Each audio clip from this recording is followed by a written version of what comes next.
This podcast is rated R for restricted. Under 17 requires accompanying parent or adult guardian. Mission to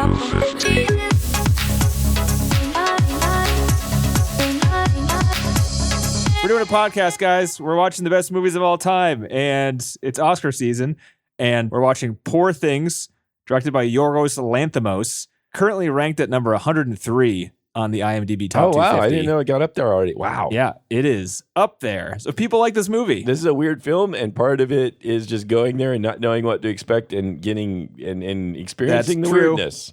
So if you're interested in this, I'd recommend people go see it. What are they interested in, though? What kind of movie would you say that people need to be interested in? Do you want dark comedy? Start with that. I mean, if you just like stories about voyaging and returning, then this is a great one. And also, if you're tolerant of some gross stuff and lots of sex stuff. I mean, there was a lot more than I thought was necessary, but Not a family movie. Might be a little awkward if you're there with the parents, but I saw this in a full theater. So to paint a picture, I went to the Alameda Theater for the first time, which is a pretty nice theater. It's a historic theater. It's got a great little lobby in there. It's got a bunch of cinemas.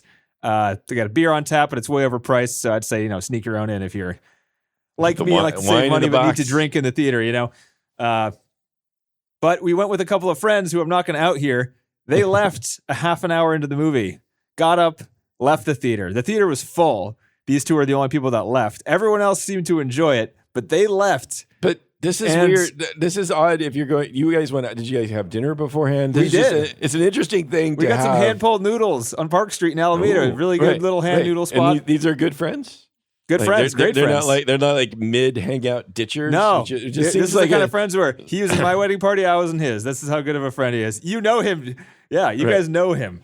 So I'm not going to say who it is. No, but I think it's Matt. It's not. He flew from St. Louis and he walked out of the movie theater. That's just interesting. That means, and we can talk about why, but we can. But yeah. But I mean, there is some weird stuff in this movie. The thing I walked out of this movie thinking is, I like weird movies. This is one of the weirdest movies I've ever seen. I like movies like The Lighthouse, and I tried to compare this to other movies in my head. This is, to me, the most like The Lighthouse, if not only for like the consistently weird and unique feeling you get while watching this movie, and how like cohesive all of the unique cinematography and music and acting styles and stuff like that. But that movie, The Lighthouse, is like dark and gross, and you don't like to be there. But this one is like bright. It's like bright and hilarious. But the entire way through. What I love about it is that, and this is unusual for me, is the more I watched it, the more I liked it. So like, and because its brightness, its cheeriness is something that you don't start with. It's like you get that as the character grows, as she becomes more independent. And that's what was really, because that very first scene in this film just screams art house, like almost knocked me out of my seat. Like what was the first scene? It's like her on the bridge, the fisheye, with her on the bridge too, in color. It's just like boom, and then she's there, and it's like just art house, just like yelling right in your face, like this is transitions. Artistic. The transitions where like whenever they move cities, and it's just some weird slow motion, like almost a moving painting sort of thing. Art house. Did you go see this again? Because it's really interesting. It's interesting how a lot of that fades out too as the character develops. Like you move out of black and white once she leaves the house. I think you have less of the fisheye too. I think as I don't know about leaving. that. I don't know. Quite a bit. I mean, of there's a lot of fisheye. Does anybody know why there was so much fisheye? It's because he's a fucking weirdo. Yeah, it's a weird. He loves film. using weird camera lenses. That's basically it. Oh, so there's no like story reason though. No, there is. There's story reasons. Oh, there is. is. Well, maybe not story, but like the feelings. So it is story based, but he wants you to have certain feelings during certain scenes, which are related to the story. But he does it to like, he used the 4mm lens, which is the one that is not only fisheye, but it's the one that has, it's like a porthole kind of. It's like there's black. You see like a circle right? Kind you're of looking in the center. It's like you're looking through a peephole, like you're looking through a door peephole in a hotel or something. And he used that one whenever a scene wasn't working. Whenever there was like not enough interesting going on visually, he was like, "Fuck it, I'm just gonna warp the whole thing." Yeah, nice. So it's pretty, it's really playful the way they did all this stuff. Like all the actors, they had 3 weeks of rehearsals. We're getting into trivia really early, but like everyone was just fucking around. Their rehearsals were just playing games and laughing and having fun. And on set, they improv'd a lot, and they all like when I watched a bunch of interviews with Ruffalo, Emma Stone, and Yorgos, and they couldn't stop laughing. Like they would Really? just hysterically make themselves laugh throughout the interviews. Made the interviews like kind of odd to watch. Maybe that's why. Maybe that's another reason why the film feels kind of joyful, as weird and fucked up as it is. I mean, part of it, the arc of it is a very positive one, but it just feels so weird. It starts really dark. I think it's because I was of her really attitude. worried at first. Yeah. Yeah, I think it starts off feeling dark because there is the topic that made my friends leave, which was you're sexually attracted to an infant brain, right? You can get into like, how old is she supposed to be? Oh, right? really? I don't know is that what I didn't really catch that on purpose. I had it, but I think I explained it away to myself that she was developing fast enough where she was like maybe a teenager of an appropriate age by the time all these older men were attracted to her. But I mean, because she did develop pretty fast. This is really interesting. Honestly, though, they didn't really. I feel like they set it up so that she was not like she was an adult to them. Okay, so right? we'll start not to herself, though. Right. So the premise to explain this, right? But they don't know that. Spoilers. They don't know that. They know that. Yeah, they do. They do right there. So why he never even seen her before? Well, but Willem Dafoe explains to all of them what she is. Yeah. Right, like the guy who falls in love with her first is there because he's like a scientist in training or whatever. I didn't think about it like that. So whoever didn't watch the movie and is listening to this anyway, spoilers. Spoiler Here warnings. you go. Huge spoiler. So the idea is that he rescues her. She's a suicide, and Willem Dafoe's character, a really like even performance by him. I love it. He's not like over the top. It's great. He's like very likable, which is just I thought that was awesome. The way he turns out to be almost likable, as fucked up as he is. Anyway. Oh, Ruffalo? No. Well, Dafoe too. Ruffalo. We love Ruffalo. Yeah, Dafoe. But Dafoe. Yeah. Rollo. Anyway. I don't know. So he rescues the Dafoe character, Godfrey, or God, as we can say, rescues the Emma Stone character after a suicide. He takes her. She's pregnant. She's brain dead already. So he transplants the infant fetus brain into her body. Right. So if you want to take it literally, her head specifically, not necessarily just the body, into the head, where it's supposed to brain. Go. Yeah. Fetus brain goes into the mother's brain, and they swap, or they don't swap. They just put into the hole where the brain used to be. Yeah. One for one swap. Not one for one swap. One goes in the garbage, the other goes in the head. Fetus into the head. What was in the head goes in the garbage. Right. So if you want to take that seriously, you're thinking you're watching child porn, which is a really interesting thing, because the brain is only like, say, I don't know, 5 years old. I don't know how old the brain is, but supposedly you just go along with this idea that brain's maturing rapidly somehow because it's in a mature body. That's what they say. Yeah, that she's developing faster than everyone else. Like, yeah, you got to say that the whole world is kind of outrageous. It's like that kind of like is so weird. Saves that thought from really coming. I didn't think about that at all. No, this was one thing I wasn't bothered at all by, but I was wondering the idea of taking it literally. You're watching child porn because here's a 5-year-old brain, even though it's in an older woman's body, and you're watching all kinds of explicit sex scenes, supposedly. So, but she's an adult. I don't.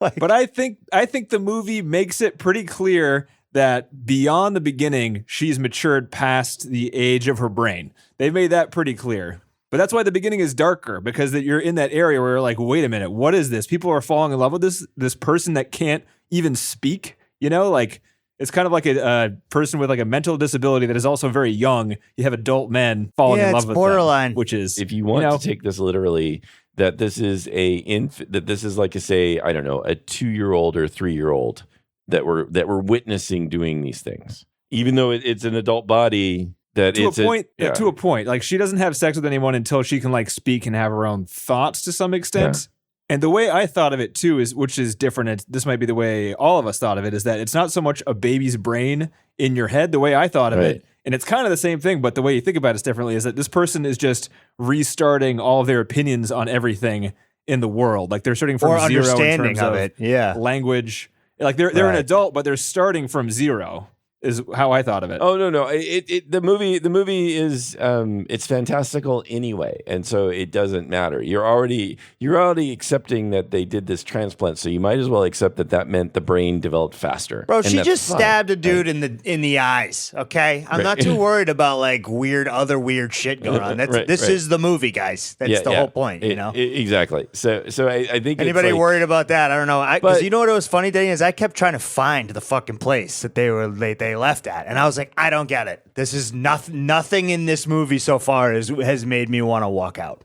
This movie was fantastic. Are you kidding me? We got to see. Holy shit! This movie was fucking awesome. I mean, honestly, crazy. Now I don't know if I liked it. What? No. Like in the sense of like I was wowed. I was in awe by this movie. I was just in shock about how good the writing was, how good the story creation was, how good the world building was, how awesome the acting was. The score was fantastic. Score was maybe the best part. Oh my god, the score matched perfectly to the oddball visual. Weirdest. It really blended. And it used dissonance, and it used like weird minor to major, major to minor, and then like it really made you feel like you were dizzy listening. I know. To yeah, I know. It was so I mean, good. just the set design. I mean, everything. This was a movie nerd's heaven. Mm-hmm. Now, as far as reachability is concerned, if you're not a movie nerd, you might have trouble with this one. That's the thing, dude. I was in a theater full of people, and everyone was laughing. I was so surprised. I know. Yeah, I know. This was one of the weirdest movies I've ever seen, and we watched some weird shit, and I particularly like weird shit and seek it out, and this was up there for weirdness. Yeah, it really was. It really was. But it was awesome. She plays her role so well and becomes so likable. If you're along for that, then I think it just that I think it's part of the secret of making this work. Even though it's so art house and weird and fucked up, she is so likable as she develops that then you're just rooting for her and you're like along for the ride. You know what it is, and I was thinking about this earlier. And it was the juxtaposition between this unbelievable voyage and return story for a hero, right? Our hero is her. And it's like this awesome journey and adventure while there's a character arc, which I would call the disillusionment arc. So they're like, the two things are at constant odds. So the conflict with that is amazing. And so, I mean, it was really watching this person go on this unbelievable adventure while also watching them learn how fucked up the world is an awesome fucking story. And I was hooked the entire time. But I left the theater being like, I don't know if I liked it. You know what I mean? You loved it. What are you talking about? No. I mean, I don't know if I felt weird after. You know what I mean? All the sex did kind of get to me after a while. It was a little watching so much sex in the theater is very strange. It was a little gratuitous. So I'm going to set the scene for you real quick. And this is why this was weird. I purchased tickets for the second level of the movie theater. They have this like luxury level-ish. Like right in the front? Yeah, no, we're like, so this is the best part. It was the last chair available in the movie. So the movie must have been sold out in that theater. So my last option for that time slot was this back corner, top left back corner. Where the wankers sit. I shit you not. It was 3 chairs up there. And I had to sit next to a couple. And it was just the 3 of us in Siberia in the back of the fucking, and I wasn't ready for all the sex. And like, dude, when they start, like, I just kind of like stayed on the right edge of my chair, squeezing over as far as I could. And I just stuck to my popcorn and didn't look left. And and it was just, it was a little bit a little weird. Yeah. It was nearly gratuitous in some ways. Sometimes they were like. There was one scene where they just like linger on her feet for like minutes. I don't know why. Yeah. But I was like, it's Tarantino, like the second Tarantino showed up for the day. Yeah. Yeah. Like, I got this guy. I got this. We're just going to watch your feet. We're going to watch your feet. Okay. It'll be awesome. It's just, I just love the dialogue started from, like I said, this was a movie nerd's wet dream. Yeah. I mean, honestly, I couldn't find anything bad about, mechanically, production wise, just everything. I didn't even get sick of the fisheye, No. stuff like that sometimes. I got used to it. So it's annoying. I realized about 15 minutes in, I was used to the world. and I was okay so now. That's what's amazing about you learn this. to like it too. Yeah. Because there's some weird stuff. I'm like this. I am in some journey that I have never seen before. This is a whole new generation of idea. That at least to me is a new thing for an art house kind of feel, where you stop thinking about how art house it is and you're just going with it. Like you're not like it's not like, hey, look at me, we're art house. Which the first scene totally got me, where it's like, oh shit, I've got two. Here we go. I've got 2.5 fucking hours of bleak art house. This is the way it started. I'm like, oh fuck, this is gonna be like fucking depressing. I'm gonna have a lot of black and white. And maybe that's why it works so well, is it sets you up a little bit. It's a little misdirection in terms of how somber it is at first. But I think that when you talk about trying to think of something else that, what does this compare to? Like, you think of The Lighthouse, but it does not have that bleakness, right? No. But it has the fucking art house, but it also at some point and it has the set design and the music that goes perfectly with it, and the really good acting and like all this other stuff. It has all that, also like mix in a healthy dose of like a Wes Anderson sort of like palette of colors in the sense, which I loved. But somehow I started going along with it. I was no longer noticing it and noticing the art houseness. It's just because like, of the acting, I think. Yeah, I think I'm so pretty too. sure. Yeah, but because like the dialogue and how funny it is. Like if it's something I can't remember laughing so much at such an art house movie. Usually it's like a super serious thing, and they take the dialogue scenes really slow, and you have to, like, it really wants you to think about the ideas it's putting forth in terms of like the world and stuff. And this movie has all that too, but it's like it's underneath this layer of ridiculousness and like crazy people and crazy accents and just like some of the fun, like the scene where she gets him and starts dancing was so fucking awesome to watch in the theater, because people couldn't believe what they were watching. It was good. It was ridiculous and hilarious. And the entire theater was just like roaring with laughter. It was, that's awesome. Nope. It was very similar in mine. Yeah. Oh, I was kind of blown away by the fact that this weird ass movie would do so well to like a normal audience. Yeah. I love what's the cool. shot where she goes out and she starts doing her weird dance by herself, and then you think Mark Ruffalo's all pissed off sitting in his chair, but one of the shots is just him like prancing onto screen. We're fucking doing I mean, this. it was great because he went from like sad Ruffalo to like super happy, back to normal party man Ruffalo, and it was awesome. And they cut to that guy playing that instrument that was like a bag on the ground and like a couple of pipes, and it was like the music was just like Think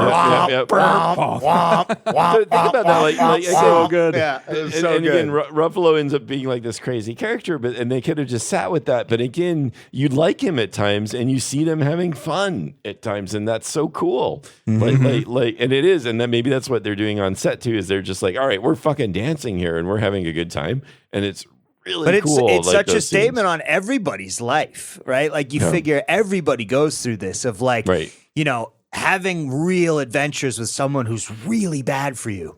And like, there's something good there, and there's something to learn from it, even though it was toxic. Like it actually did develop you into who you are today. And I mean, there's so many of those statements in there that it's not just about her being a brain and a body. It's about all of this like life stuff that everybody goes through, which is why it's relatable.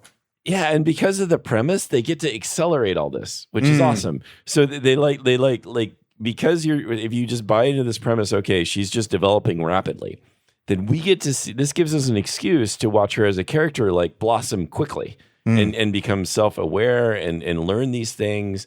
And that again is what is pretty cool about this. And to see her like develop and become more independent and be more aware of what's going on. Also, I mean, it makes the world we live in. It puts it into kind of a look at how fucked up the world we created is. Look at how weird society is. Because like a person who doesn't know about it is going through this, being like, "Why do you do it this way?" Exactly. Like, what do you mean? Why are we doing it this way? We see her. Of course, we do it this way. We see her as like the stranger in the strange land, being like, "What is going on here? This is." This is what money is. This is what sex is. This is what, yeah, exactly. That's perfect. Like, I think that's really unusual. Like the whole premise is you couldn't really do it without this exact premise, right? Without this weird fucking fantasy sci-fi thing, because any slower development is normal, and that wouldn't give you any extra insight to how things like, societal norms develop or whatever, because they're just there. And then, if it's something like this, then it kind of it's more shocking and throws it in your face a little bit more. Honestly, too, this is why that makes the disillusionment arc one of the hardest arcs to write, because you don't have too many situations except for regular life that will cause disillusion for somebody, right? Like you don't like, how else can you show that type? Like you have to have someone ramp up having fun and then ramp down having just like a catastrophic crisis about life. The only way to show that is by showing life. And like, that's what they did. But in the lens of this weird, quirky, odd, like normally mad scientist story. And it's fucking great. It's great. And normally that takes a long time. Yeah, right. But the world allowed you to just be like, okay, now we're here, and now we're there, and now we're there, and this is cool because it doesn't matter. And it's really awesome normally stuff. It's like you might slowly build up, or have to make it realistic. But because we accept this rapid development premise, we get to see all these things happen. Very and rapidly. Even with that rapid development, they still do some editing. Not editing, maybe like story progression tricks. Like when she starts reading philosophy books on the boat, her like intelligence jumps. Yes, it does. And there are like certain other things that happen that make her get smarter. And it's quicker awesome. than It's awesome to see intelligence be the thing that brings you down. like ignorance actually is better because the innocence that she has and the ignorance that she has allows her to have fun. But the more she learns, the worse she sees everything. And it's it's such a conundrum, you know? That gif you sent TC of that old guy creepily winking at her. And he's like, so that guy's winking at me. I'm winking back. For polite, I think. For polite, it's like one of the best lines in the movie. Yeah, that is good. It was so good. And they punctuate that, so her development, you get to introduce these new characters that are awesome, that help that sort of thing, like the older lady that she gets to meet, or the cynic guy. It's so great how it's so well crafted. It feels that like they're like introducing her to these characters.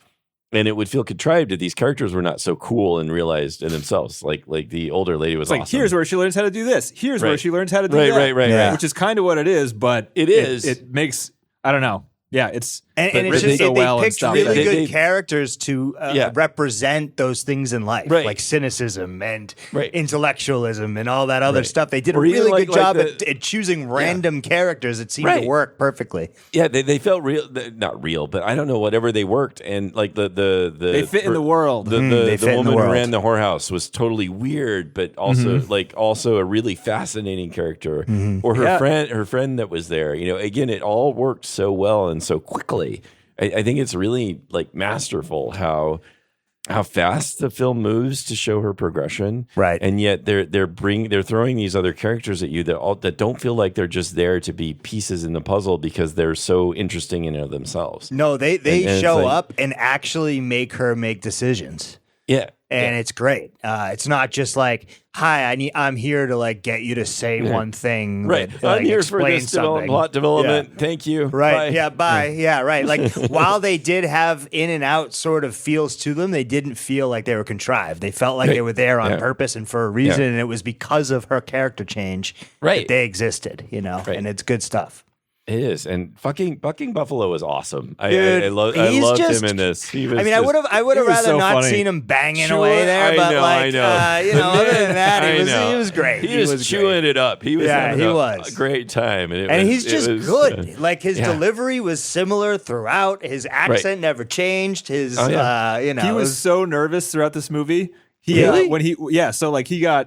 He basically like got talked into doing it, and then he finally got the script. And when he read the script, he was terrified because he'd never done anything like this. This is not his normal. I mean, has anybody does anything like well, this? he hasn't done a period piece. He hasn't done an English accent. He hasn't done like anything associated with this. So he went up to Yorgos and he was like, "Dude, I can't do this. I cannot. Yeah, do this isn't me." Yorgos goes, he goes, that's him. You're him. You're him. So he's like, your insecurity is this guy. You're perfect. That's awesome. That's awesome. Because he was amazing in this. He remained insecure throughout the shooting, and Oscar Isaac was shooting. They're good friends, I guess, and they were hanging out during the shoot of this movie because it was in Budapest, and Oscar Isaac was shooting in another studio pretty close by.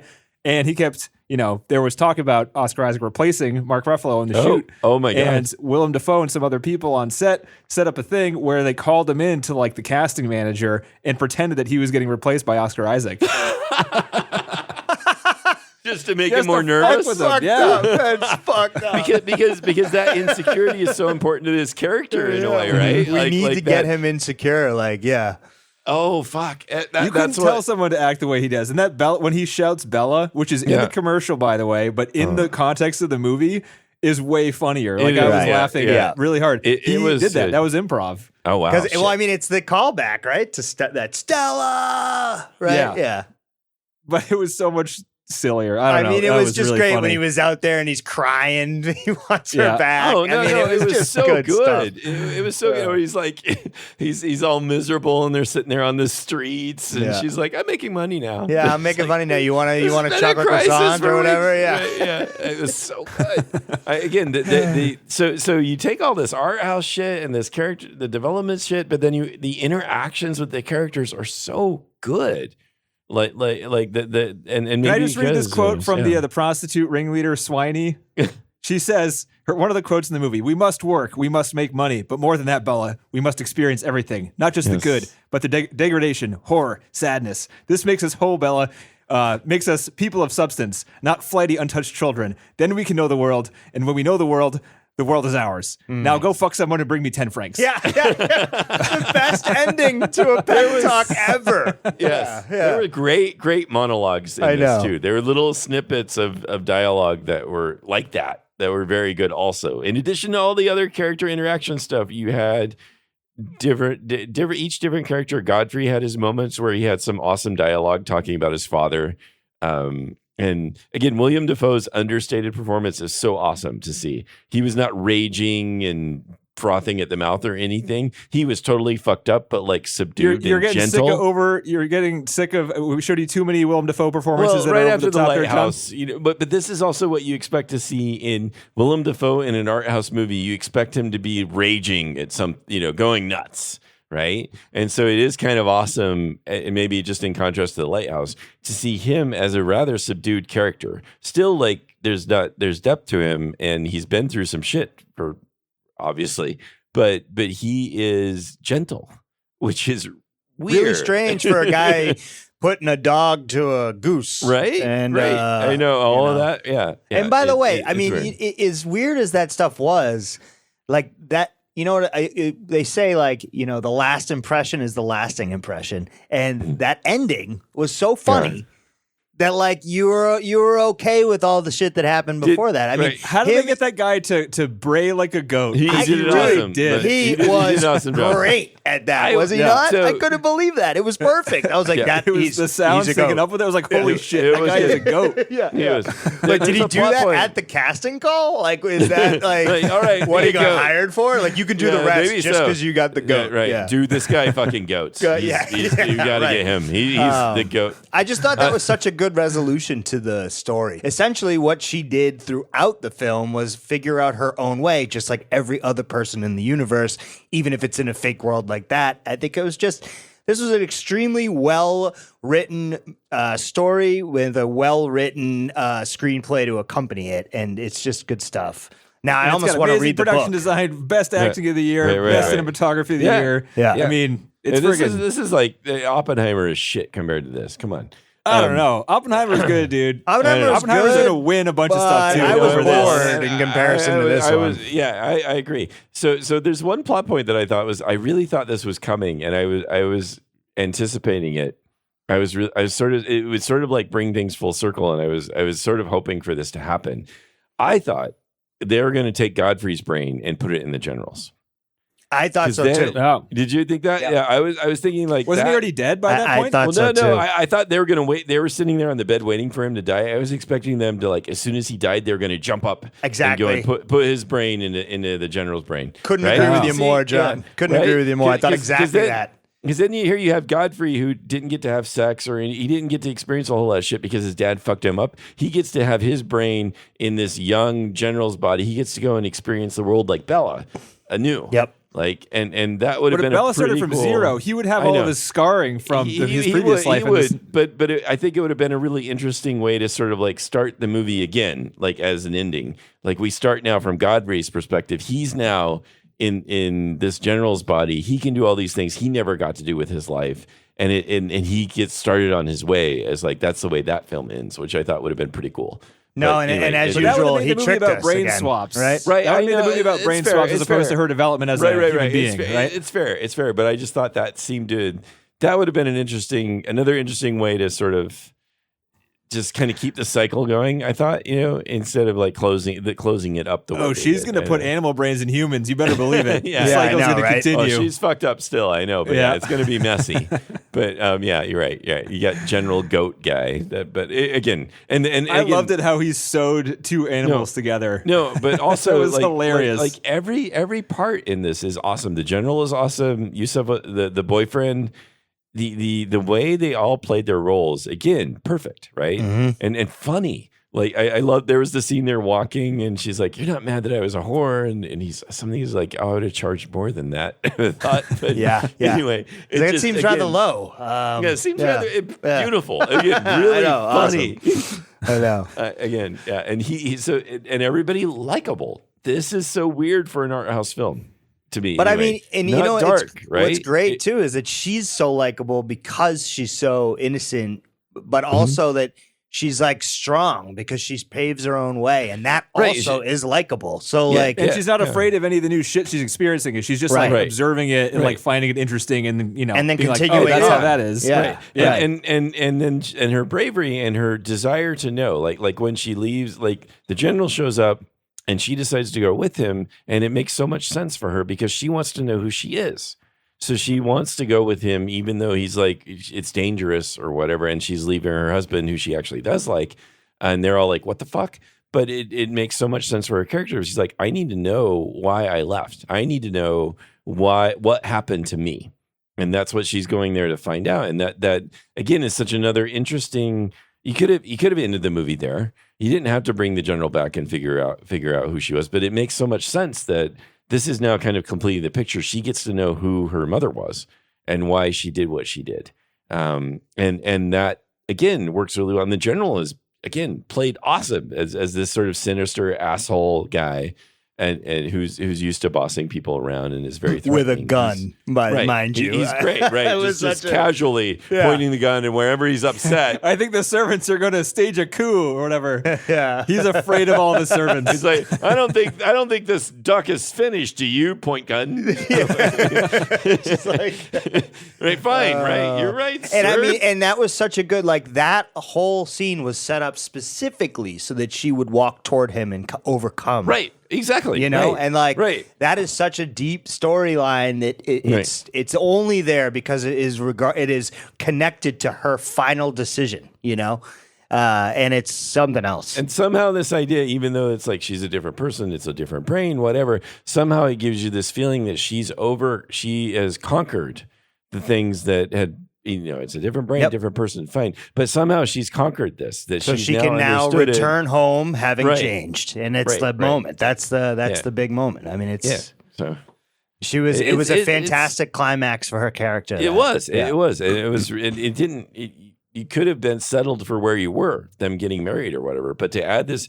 and that's why I think again, another unusual thing. The more the movie went on, the more I loved it. Involved, Right. Yeah. Even though it's a long film, relatively speaking. And normally that old guy that I am, I get tired. But it picked up steam as it kept going. For some reason, it kept accelerating as it was getting towards the end. That to me is, I don't know of many films that do that. That's fucking impressive to me. There's always a second act lull, like almost always. Especially an art house film. Especially and Pixar films. Fuck right? Pixar. Right, fuck Pixar. Yeah, but that's what I'm saying, though, right? Like, this isn't really really an art house film because the story is a story that's been told a million times. It's only the look and feel that is the art house part, but the actual story is so concrete. The story is far too coherent to be art house. Right. But that's why it's so good, though, I think. Because it used the world building, it used the story as like one of the ones that we've always been told in all of our lives. And it used all the things that like are basic to humans and then put a really crazy world on top of it. And it's fantastic. Right. And then you add all the flourishes, all the beautiful sets and the colors and I love the way the ship was designed. And the way they show the ocean, the way they show the sky in all of those scenes was gorgeous and weird. There's a pretty good Variety article called "Making of a Scene" or something like that, and they focused on that boat scene, and they talked about how the set was built and how they did all the special effects and stuff. It's pretty unique. I mean, I guess it's not super unique these days, but I don't know. I'll explain it. They built on like a virtual studio set. There was a giant LCD screen, and they projected the images on the screen as the people acted. The ship was built. It was the largest studio in Budapest. It's the size of 4. They said football. What's the name that people football? Football fields. It's not field. It's like the European way of saying it. Oh, football pitches? Pitches. There you go. Yeah. So it's I think it's 4 soccer fields, pitch, which is even bigger than American, football bigger, fields. Okay. Yeah. So it's 4 of those. They built the ship set, giant LCD virtual production screen. Awesome. On the screen, they had a bunch of actual paintings. They painted clouds and they overlapped the paintings digitally. So all the stuff you're seeing on the screen is like fluorescent purple. I'm colorblind, so I'm guessing red. I don't know. Like there's a bunch of like weird surrealistic colors on the screen showing the sky, and all of the waves were also just digital waves. But then after in post-production, they filled in some of the gaps of the LCD screen. They set extension stuff. Plus they added digital puffs of mist from the ocean to make it look even more real and stuff. Isn't it so cool? So I mean, it's But yet it also seemed. It didn't seem real, but it was still beautiful. It was beautiful. I didn't care. It seemed very much not real. Again, a which made Wes it Anderson seem, sort of thing. But right? since they shot it with virtual production, it seemed real because all of the background was moving every the time lighting they was were hitting them Right, correctly. it was, Right. Yeah. But yet it still had that Wes Anderson this is composed look, like Yes, that, like this yes, is. yes. And they did that intentionally. Every Right. single scene in this movie was done on a sound stage, except for the ballroom dancing scene where she gets up and runs around. Because they wanted that control, because they wanted to control the lighting, they wanted to make it look dreamlike. They wanted to be able to control the sets and have a controlled environment for the actors to experiment in and stuff like that. I mean, it's fantastic. Yeah. And I don't think, like you said, Denny, not comparable to much, right? No. I mean, No. Not even his other stuff. I mean, like The Favorite, kind of. They use some did weird you see lenses. I haven't seen The Favorite or The Lobster, and now I kind of want Oh. to see this guy's films. Oh, dude. Yeah. The Favorite, The Lobster, and Dogtooth are all fantastic Well, films. Dogtooth I saw, which was We saw that was Dogtooth. disturbing. That Dogtooth was was- disturbing. Yeah. But maybe we should do The Favorite and The Lobster at some point. Sure. I mean, I wanna haven't see- seen them, so Yeah. The Killing of a Sacred Deer is pretty good, but I wouldn't necessarily say we should do it on the podcast. From the title alone, I'm shying away from it. It's pretty good, but it's way dark and there's Don't not want too to see much the to talk deer about. die. But yeah. But The okay. Favorite got nominated for a bunch of Oscars too. Yeah, but It The got Favorite is Olivia another Colman, dark TC. comedy. You know Olivia Colman? no. What's her name from Peep Show? The girl. Oh, really? Woman. Oh. Oh, Yeah, she no got an shit. Oscar for The Favorite. Oh, No she way. did. Oh, wow. Love. Cool. What does Mark call her? Lovely, sweet, lovely blank. What's her Sophie. name? Soph. That's what it is. Yeah, Soph. Right. Soph. Yeah, she's great. Okay. Yeah, she's great. Yeah. The So, yeah, Favorite. long story Okay, short, 2018. We can watch The Favorite. Yeah. Emma Stone was in that too. That's why they worked together on this one. Their working relationship is I mean, very good, Emma apparently. Stone is something else She in was this one. fantastic. I know. I don't know who else does this. Like again, this was. I don't know. I mean, this was. You ever like, seen I Am Sam with Sean Penn? That was Right. pretty close. Well, that again was another worry. Black and white, starting black and white, dark. It's like, oh God, I'm going to watch 2.5 hours of somebody being an invalid. Jesus. I mean, it just was worrisome. Maybe some of the reason we liked it so much is because it was such a relief that it didn't end up being 2.5 hours of how it was the first 20 minutes. Right, but I'm curious if I like those more. This movie makes me want to do a Martin McDonagh treatment for this guy. Like He has a lot of movies. Yeah, He has he's a lot more movies than Martin McDonagh. I don't McDonagh know. has 4 movies. This guy has many because he used to direct in Greece, I think. Dogtooth was a foreign movie. Right. And before that one, they were Well, all I know foreign at movies. least we should do The Lobster, Colin Farrell again, which I know has this really interesting sci-fi kind of premise. Can I tell you the synopsis? It has to do with, like, you could think of it as costumes. It's basically like you get to a point in life where if you're not paired up with somebody, you get turned into an animal of your choice. Okay. So it's basically aging single people are worried because they don't want to have to be turned into an animal. Wow. So he's been fucking around with these like animal human stories for a little while. Yeah. There's a lot of rabbits in The Favorite. So yeah, he brings animals in. He's He's an kind of animal like guy. Robert Eggers, like The Lighthouse. You know, even another parallel there. Animals. I was spot on in my criticism, is what I'm saying. I'm gonna pat myself right on the back. What I'm trying to say is like I'm the best critic there is. Defoe didn't get a nomination for this one. Only Emma Stone and Mark Ruffalo did for acting. But it got hairstyle and makeup. It got music. I'd love to see Emma and Buffalo win. They were both so fucking amazing in this. And This Emma is got nominated for Best Picture because she's a producer on this one too. Oh, nice.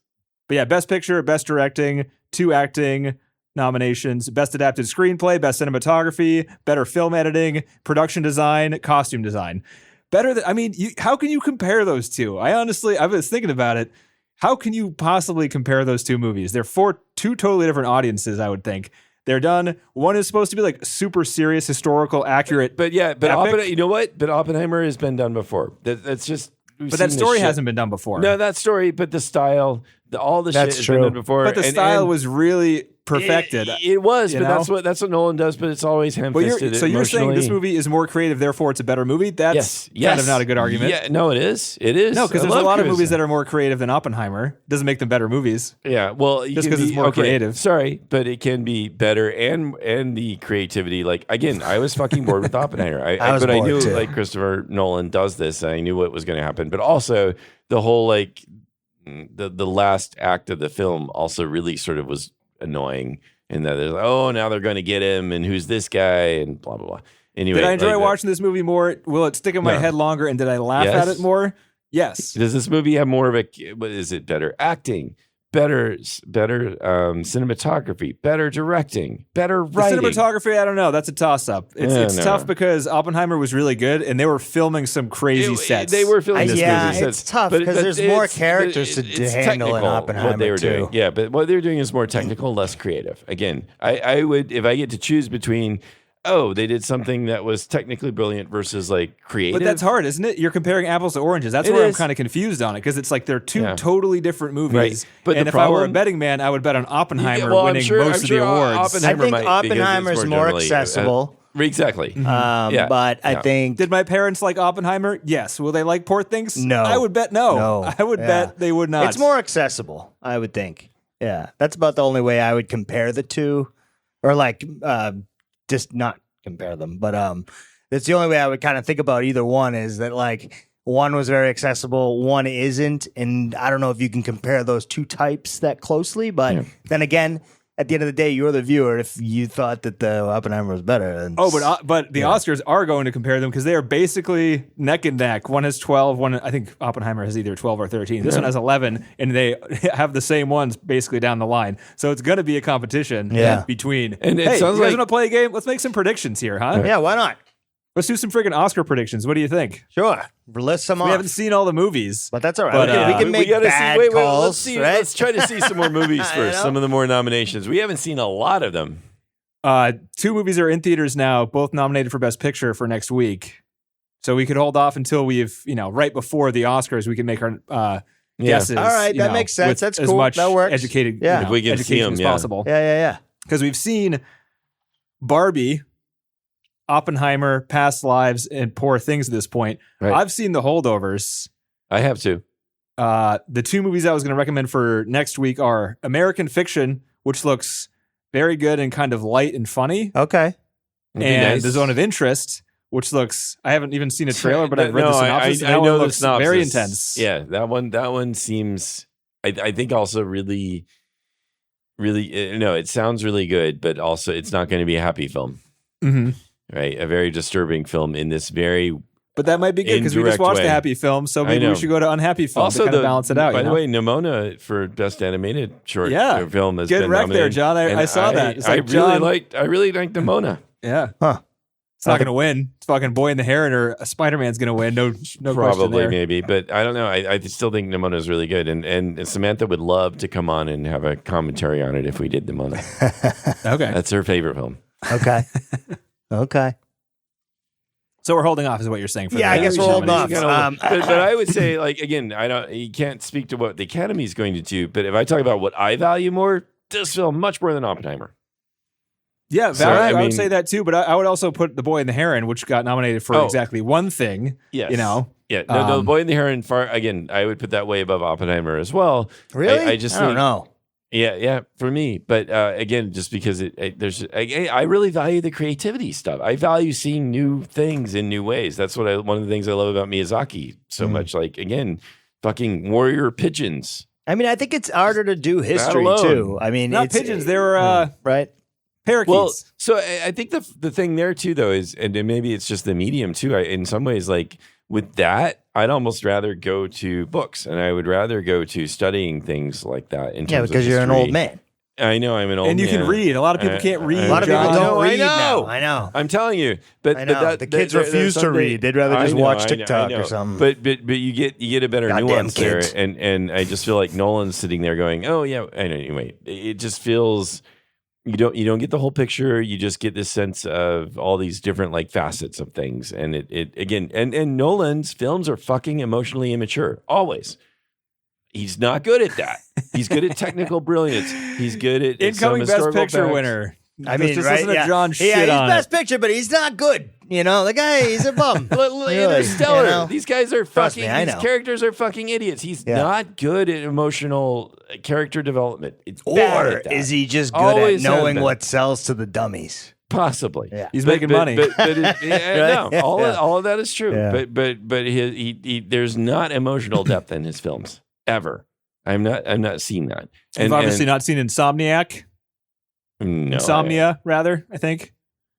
I feel like I have. Al Robin Pacino? Williams. Yeah. Yeah. I actually don't think it does either, but I know you haven't seen it, so I was just going to throw it out there. I was gonna say, No one's seen that movie. But I saw it. thought It doesn't I have thought you Hans did. I think I Zimmer in saw the it. background. Oh Yeah. God! Wow. Oh, TC's anyway, on. so but there's all these other things that he does well, and that's fine. But again, like think of Interstellar. Like the science of it is awesome. You've got great actors. You've got a lot of money. You've got great visual effects, and the characters and the interactions and the emotional depth of it is fucking hokey. And It's so just because of the edit. I think it's just the editing fault. It's not his fault as a director. Yeah, I think if they made the edit better, I think he likes a bad edit. Whatever he wants in the edit is not. Yeah. Okay, whatever I don't know what Could the be. cause of it, but the end result over and over is this.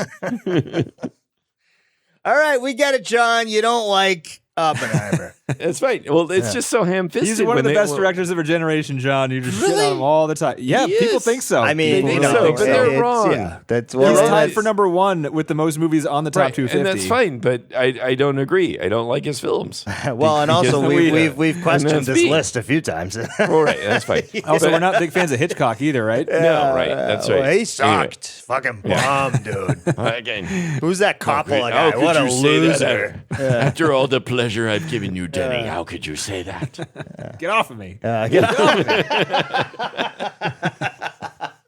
I said no. Denny, you don't mean that. That's funny. You don't mean that. You don't mean that, Jenny. Dude, you got to hold off the mustard and bologna sandwiches, Hitchcock. It really stinks. Oh, you like when I rub my belly against your back. Are we done with the movies talk? I got some Yeah, let's trivia. do some trivia. Wait. Anything else? I'm trying to think of anything else. Okay. Anything else? You can bring it up too once I'm in trivia if you think of anything. Well, no, but again, just. Oh, you got I'll something say- now? Okay, I got no, you. I'll just say one more time. This Wes Anderson punk. This Wes Anderson meets like sort of like steampunk is so gorgeous, and I love it. I don't think I've seen this kind of style, like steampunk punk. I'm so West tired. Punk. Yeah, West Punk. It's steampunk, but super colorful, and I love that. I think the way they do that, like they're riding in like those gondolas or in the sky rides, and the ship and the other things, I think is just so cool. And that's another thing I take away from the film is just those visuals. So they filmed on all real types of film, and they had this film called the Ektachrome, Ektachrome, Ektachrome film that apparently reverses the colors in the stock and it widens the contrast, basically, which is what they use for a lot of the shots during the experimentation portion of it. The director and the cinematographer went around and tried 40 to 50 lenses with a bunch of different settings before they started filming it to see what they wanted to use. And they used this film, and it just made everything look this colorful. And they didn't always use this film because it was like a slower speed film, so they couldn't use it for a lot of the shots, but it influenced the visual style for the rest of it. So they kind of got the visual style from this weird film stock and then made the rest of the movie that way to match it. That's cool. Yeah. So that's why it's like, pretty here, unique. use this thing for the template, and then once we have the template, we can match it via digital. And it was that film plus the costumes and the set that kind of combined to make this weird style. And then they matched that like specific film registering these colors in that style for the rest of the movie. That's pretty outside sweet. of that film style. Isn't that's such a nerd tech? This thing is the same right cinematographer. This is Robbie Ryan. And he was the same cinematographer for The Favorite too. We got to see The Favorite now at some point. Favorite was great. Naomi did not like The Favorite. Loved Poor Things. Okay. Oh, interesting to see what I wish Nikki had gone with me to see this because I think she would have really liked it. But because and again that it makes you think too. I think it doesn't really necessarily say it doesn't have like a point to it, but it brings up a lot of stuff and it made me think about a lot of things. Right. Yep. Yeah, I think like I was looking over some of the critics' reviews and people were talking about, oh, this is feminist or no, it's not feminist or it's bad feminist. I think that's just annoying just because it's a woman character that they have to like go to that. Watch the movie. It's more like about this person developing that happens to be a woman. Right. So I wasn't like thinking in terms of that at all. I was just thinking more of this person. You really could. You could. And you could argue either way. Probably. Because she's a woman, you could argue that this is a feminist and she starts commentary. being like, she's being used as a sex and person, which only really happens to women in this way for the most part. Fair. And then she, overcomes her abusive, violent husband, which is also a pretty feminine thing to. But you could go there if you wanted to. And they did mention men were dumb a million times, but that's a common theme these days. Yeah, it's fine. But that didn't because we are. I don't know. I just felt like this was more about some like TC talked about. These were more common themes. These are a common story as tales old as time. Oh, right. Yeah, the Voyage and Return is a very common movie style or a very common story type. Right. And something Emma Stone brought up in one of the interviews was that she really liked playing this character because she got to imagine herself not thinking of the world in such like a polarizing manner. Like part of how she interpreted the character was she was going through all these things and she wasn't classifying them as like good or bad or happy and sad or like a negative experience and a positive experience. It was all just like the experience. Right. It was all and new. Even if it was bad, then it was kind of like, oh, that's how this is. Like, this makes me angry. This makes me upset. Why would I keep this in my mouth if it's revolting? It's always kind of just coming at it from like almost a scientific perspective and kind of flatly, but like not without emotion, but still like not. But without all emotional. Without all like the background context, like with no shame, with no like worry of how other people think of you, so you're just experiencing the thing and objectively looking at that because you're not thinking, oh, I'm naked or, oh, this is what other people expect me to do. Or because she's a child, other and most children have shame. So there's a difference there. She doesn't really have any shame. Exactly. And so you're just accepting these things that she's like somehow experiencing all these things without all these preconceived ideas that people normally have by the time they get to them. For whatever, we're willing to accept that as this character, and that makes all these experiences really interesting for her. Where she's like, "Oh, you do this? No, I don't want to do that." and it works really well. Do you want a quote from Mark Buffalo over here? Buffalo, go Buffalo! I love Buffalo. He says, this is on him taking the role of Duncan Wetterberg. I'm 55 now, and you start to think, okay, I'm on the downside of this hill in a way, and there's a limitation to how long it's going to last and how long my body's going to hold up. And honestly, I'm getting a little bored of myself as Mark Ruffalo. I was trying to take the ship as close to the reef as I possibly could without actually running aground. There's a daringness in this that I normally wouldn't have. I was just like, fuck it. If I go down in a flaming disastrous performance, I don't really give a shit. But I think that was the best time I've ever had in a movie. To play a character, to do all the physical comedy, the language, and to make that arc he made. It was so crazy and so exciting. It was one foot on a banana peel and the other in a grave. Good for Buffalo. That's a cool way to describe he could be like, he's Hulk. He's fine. He doesn't need to do. He could be safe for a long time. Not anymore. Marvel's going down. He wants new work. He's got to get off that Marvel. Maybe that train before it falls apart on the way. That's not quite the point. Actually, maybe he's that's a little disingenuous there. He's like, I'm getting tired of these Marvel movies. I'm going to go do something crazy. I'll make myself a real actor. But he's always been good though. Oh no, I always love Buffalo. You ever see Foxcatcher, John? What? What's Foxcatcher? Oh, that's a good one. It's one of his best. Yeah? What is it about? I thought you were a Buffalo fan. It's about like a wrestling coach. Oh. It's like a true story. It's got Steve Carell in it too. I don't think I've seen that one. Oh, it's like Steve. It's like a dark one, isn't it? Like pretty dark. Steve is bad in that. Like Steve's a bad coach. Yeah. What else we got? So Willem Dafoe describing his makeup process. Oh, it's like 6 hours, right? I read on Wikipedia. 4 hours in, 2 hours out every day. I'm showing up at 3:00 in the morning, sitting in the chair, meditating and trying to deal with standing still. You can't sleep because it's intricate enough that you've got to work with the people applying it. It's a grind, but I liked working with a mask there, quite literally a mask. Wow. And then he had another quote that said, where is it?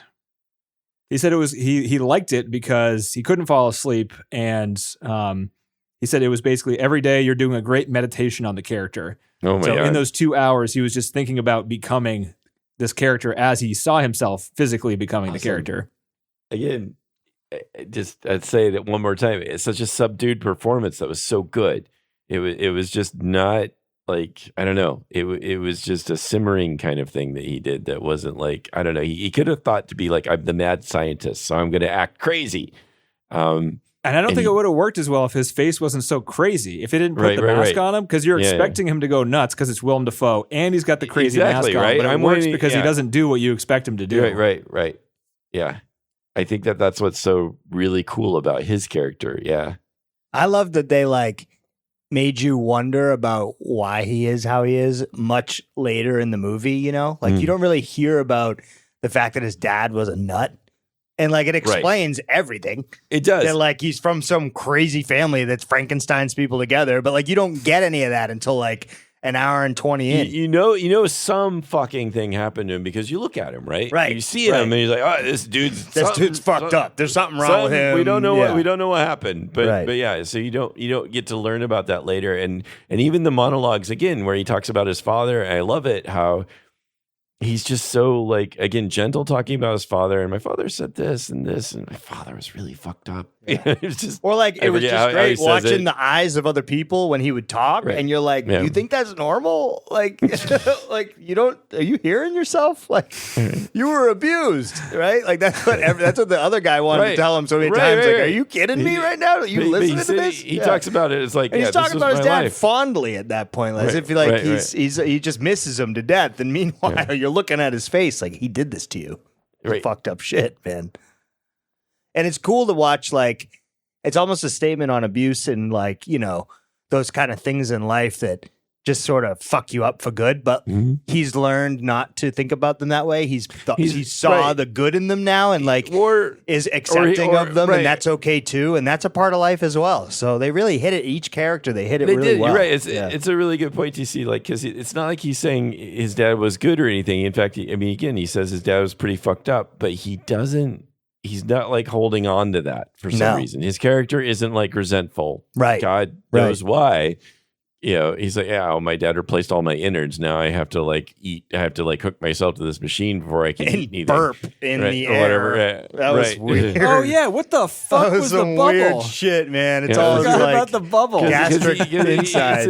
All the artificial gastric juices that are created by the machine. This is something. This is a benefit. This is a positive side effect of all this. I remember the first time the bubble showed up. It was before everyone knew the movie was supposed to be a comedy, and everyone was just kind of like, "What the fuck? What the fuck?" And the noise he made was not great. It was like, and then it went in and it popped. But then later on, there was I think during a very serious moment later on in the movie, he did the bubble thing again, and the noise plus the bubble had everyone dying laughing. Just showing the same thing. That's good stuff. Ridiculous. I love being in a theater where everyone's enjoying the movie. Me too. That is another thing, and I don't know many films that have done this. That will start you in one path and then gradually shift you into this other path. Meaning it starts I'm art house film and I'm fucking dark and this is going to be bleak, and then the whole time. Isn't that The Boy and the Heron? Isn't that exactly what The Boy and the Heron was? It's going to be dark and bleak because it's about a mother catching on fire, and then boom, we're in a colorful land by the end. Yeah. Second to last movie we watched, John. Yeah, but it's not happy. It's not happy. It's always tense there in Boy and the Heron. I don't feel like that's ever your even his character is in a happy place. So I don't really feel like it's the same way. So no. You just can't concede a defeat. That's all that is. Nah, Boy and the Heron is still pretty kind of dark. But then you have warrior pigeons, and that's cool. It's not pigeons, it's parakeets, John. God damn it. Fuck. Might as well be a corrected pigeon. me earlier. Help me. Why is I can't nobody helping me? remember. I I don't did know. correct you. I did correct you. You ignored me. He did. I did. I'm sorry. Listen to the edit, John. It's in the edit. It's in all the edit. recorded. Maybe edit me out, TC. You know, I will. felt Don't bad. you worry. I'm so Don't do it, ignorant. TC. You got to leave John in there. Oh, no, Otherwise, he I won't take learn. a lot of John So out. no, I'm not going to learn anyway. Now, and so now can I just- have the power. So you're gone, John. You got to teach the AI how to edit John out. That's what you yeah. gotta do. Learn his voice Shit. profile and delete. Yeah, okay. That's right. I'll just be gone. Yeah. Okay. The last thing I'll say about this movie, Yorgos and Emma Stone had a really good relationship in The Favorite. She basically, as soon as The Favorite was wrapping up, Yorgos told her about the idea for this movie. He had read this book back in 2009. The book was written in the 90s. He read it, loved it, went to the writer of the book. The writer actually showed him around Glasgow, which inspired like a lot of the locations in the book. He got to know this guy. The guy, unfortunately, was 80 years old at the time. He's since passed away, so he didn't get to see this movie. But after touring with this guy and loving the book so much, he bought the rights to the book and tried to get it made for a while. But it's such a weird story, and he didn't make a lot of money as a director. But after The Favorite, that movie got a bunch of Oscar nominations and gave him some clout. Emma Stone loved working with him, so he pitched her this idea for this movie right after, right towards the end or right after making The Favorite, and she loved it. She has a lot of money. She hopped on as a producer, helped get it made. Emma Stone on there, she's pretty hot, like a hot commodity these days. She's like an A-list actor still and getting Oscar nominations and whatnot. So she got a bunch of other people on. Willem Dafoe basically signed on immediately. Mark Ruffalo did sign on immediately, but then regretted it, like I said, once he read the script. So they got it made pretty fast. Once he made The Favorite, they had to wait for the pandemic to end a little bit. It started production in like 2001 or so. It had over a year of post-production for the special effects, which is quite a lot. All those little animals, and I'm sure there was a shit ton of color correction going on. But they worked together so well, they've already filmed another movie together. It's coming out this year. What? No way. Yep. It's called Kinds of Kindness. It's filmed. It's in the bag. They're in post-production. It's got Emma Stone in it. It's got Willem Dafoe in it. What? Oh my Yep. God. I'm not sure if I'm ready for more. You better be. Wow. Well, we're going to have to see it. Yeah. I feel like this was him, like, he was building up to this, and I feel like he's going to go off the deep end now. Like, the next one's not going to be accessible. It's really going to be Our super House. fucking weird. Yeah. Yeah. I feel like that's what's going to happen. like Our House without because their you can't go more extreme in this direction without becoming very unaccessible. I would think. Maybe. Yorgos described Kind of Kindness as a contemporary film set in the U.S., 3 different stories with 4 or 5 actors who play one part in each story. So they all play 3 different parts. Wow. Oh, so Okay. it's like the Imaginarium of Dr. It's Parnassus an or whatever that movie was. anthology. I don't know about that. So it's going to be a bunch of like vignettes almost. And That's tiring. That's how I'm Anthologies thinking are of it. tiring. You got to restart every 45 again, minutes. I know. I know. We'll see. Maybe he's going to pull it off. Yeah. I don't know. Did you watch that Wes Anderson anthology? I didn't like that one. French Dispatch. Oh, no. No, I haven't didn't seen watch it. I haven't seen it. Yeah. Got real mixed reviews. It's but, yeah. tiring. Is It's it? starting over every 45 minutes. It's Right, like watching okay. 3 short films. It's like Wow. with the 2-hour-long movie, you get invested and you can kind of cruise for 2 Right. hours, but you got to relearn names. You got to like Maybe figure out where you somehow- are again. Right, You know, but it's maybe somehow because it's the same actors, there's continuity of some sort. Like yeah. What in am I the talking way. about? I'm going to watch it. Right? Yeah, This right. guy Yeah, we're will going to save watch people. it. I mean, What it's the fuck not am I a talking about? question. I mean, after this one, you got it. Even if it's a failure, it's going to be interesting. I mean, to it's what see this is coming, what's right? great about like someone on a roll, right? When they actually get a big movie, they're going to be seen. The next one's going to be seen by the same people that saw the last one, right? And it's just going to keep going. It's cool Until it sucks. until and it then sucks. you drop off. And that might be the next one. So yeah. Yeah. Hopefully not. stay Fingers crossed. tuned, folks. Yeah.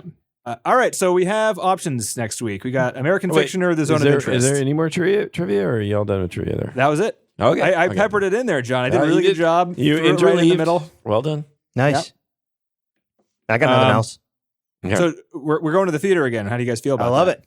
I do too. It's a fun John? thing to do. All right, sweet. Yeah, I John, think it's we great. could do this every week if you could do it, John. I can. It just means like I just skulk Wait, Denny, out of who the are you house after talking the about? kids You're are gonna asleep. you're gonna be down for the That's count. not happening. in a That's few not months. happening. No. I'm going to have all the freedom I want for the rest of my life. That's no problem whatsoever. This is hilarious. That's funny. Yeah, you're funny. I mean, again, it's so I- funny. 2 months away. Oh, Yeah. God. Oh, God. man. But yeah, I think let's do it while we can. You should do it while you can, Denny.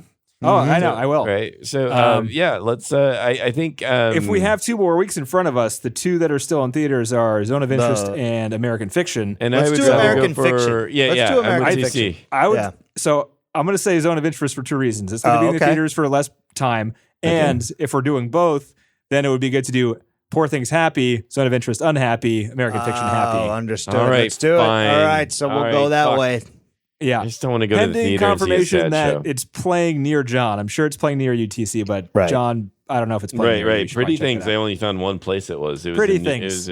Pretty Things. Poor Things. Pigeons and Pretty Things. I'm an old man. John needs his milk. And I'm an old man, and I get words confused, and it doesn't help to make fun of him. It only makes it worse. No, it makes it better for me. Yeah, I guess so. It's more entertaining. But still, I'm just saying it exacerbates. We're trying to be the condition. accessible, John. Come on. Pigeons and Pretty Things. People would feel bad for you if you didn't point it out, right? Be like, oh, he messed up again, but they're really stepping on eggshells around him. They're worried about his fragile ego. Poor John. Yeah, he must need a dementia test, you know? Yeah, I must. I built those things.